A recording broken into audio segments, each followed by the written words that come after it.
Fenêtre sur l'emploi, on reste dans les RH et les DRH et les métiers, son évolution. On en parle avec Julien Breuil. Bonjour Julien. Bonjour. Ravi de vous accueillir, directeur des relations entreprises groupe EDC Business School, et vous faites toujours une analyse assez globale. Et là, on va faire, un trend assez large sur les métiers RH. Ouais. Alors ça, c'est très chic, mais dans les années 70, on parlait de responsable du personnel ou directeur du personnel, point barre. Hein. Exactement, et d'ailleurs je connais encore des très grandes entreprises qui ont parfois le titre de directeur du personnel. Encore ? Effectivement, oui, tout à fait. Même si effectivement ça peut prendre une autre connotation, mais vous avez raison, au démarrage on parlait de direction du personnel, et c'était vraiment pour organiser, contrôler le travail, gérer les conflits. On voit bien qu'aujourd'hui, dans les métiers RH, alors en réaction ou en anticipation de l'évolution du comportement des candidats, des collaborateurs, les métiers RH ont considérablement évolué.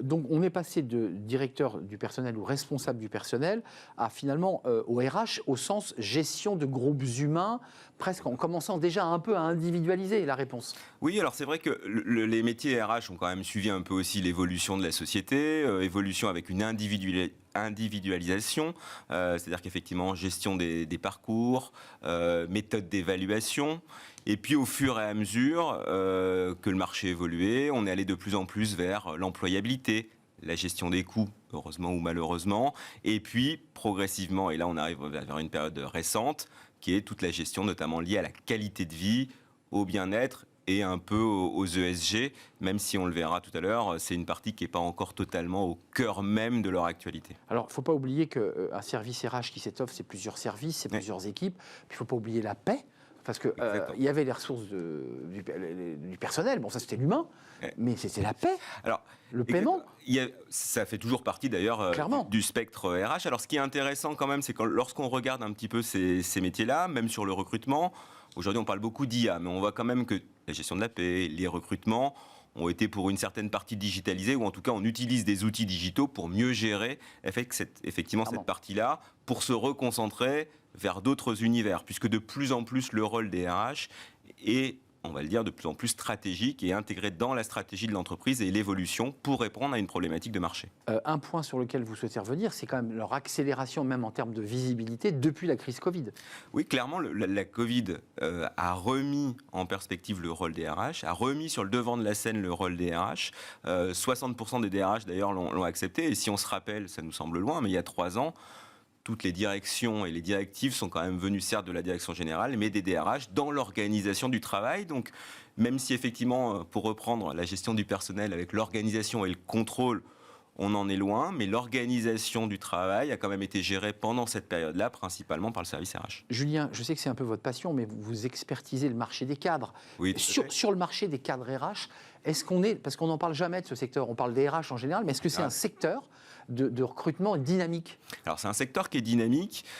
Si on regarde, pour ne pas les citer, mais l'APEC, on voit bien que le nombre d'offres globalement croît. Alors, il croît sur l'ensemble des secteurs, mais sur le secteur RH, enfin sur la fonction RH plus spécifiquement, il croît. Et d'ailleurs, je trouve que ce qui est intéressant, c'est lorsqu'on regarde, alors sur une autre étude, qui est l'étude des besoins de main-d'œuvre, notamment sur les profils liés au recrutement, on a un peu plus de 8000 recrutements qui sont prévus sur ces profils-là, ce qui montre aussi la dynamique du marché. Et pour recruter, face aux pénuries de candidats, faut trouver des recruteurs, et notamment sur des postes spécifiques de chargés de recrutement qui sont excessivement demandés.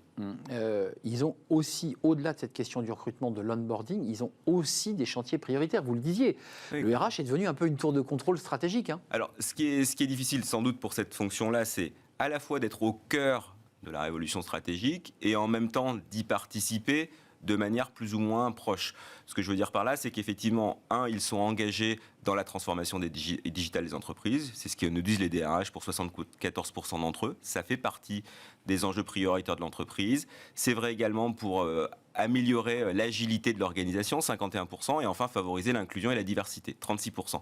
Ce qui est intéressant, c'est lorsqu'on questionne les RH sur leur rôle à jouer dans ces 3 items-là, en fait, il est inversement proportionnel. C'est-à-dire que là où ils ont vraiment un rôle à jouer, enfin en tout cas où ils estiment pouvoir jouer un rôle, c'est sur la diversité et l'inclusion. Et un petit peu moins sur la transformation digitale, où le sujet est plus global, et entre ça leur échappe un peu. RH lié à la gestion des compétences, mais forcément lié aussi aux métiers plus digitaux, notamment sur l'IT, voire sur les cas des directions digitales. Et puis j'ai envie de dire aussi pour des questions de compétences et de formation initiale des RH qui pour le coup n'ont pas la maîtrise technique. Des enjeux. À l'échelle européenne, ça vous avez un chiffre que je trouve très intéressant. Les DRH, au-delà de tout ce dont on parle, veulent encore faire évoluer leur c'est une étude qui est modèle. assez intéressante, c'est-à-dire que 60% des DRH nous disent qu'effectivement, ils vont faire évoluer leur modèle opérationnel d'ici 2 à 3 ans. Finalement, les métiers RH subissent ou finalement ont la même évolution que ce qu'on peut voir apparaître, notamment dans l'ensemble des cadres. Des métiers qui étaient plus, quand on parlait de cadres, de managers, qui deviennent de plus en plus des experts. Et lorsqu'on regarde un petit peu l'organisation et les métiers RH, aujourd'hui, on a 7 grandes familles de métiers et 22 métiers. Ça veut dire qu'effectivement, on a des terrain d'expertise et donc il faut faire évoluer ce système opérationnel. Merci Julien Breuil pour cet RH complet autour des métiers RH, directeur relations entreprises chez EDC Business School. C'est terminé, merci à vous, merci à toute l'équipe, merci à Ulysse à la réalisation aujourd'hui, merci à Saïd Osson et merci à l'équipe de programmation, évidemment Nicolas Juchat et Alexis, merci à vous pour vos messages et votre fidélité. Je vous dis à demain, portez-vous bien, bye bye.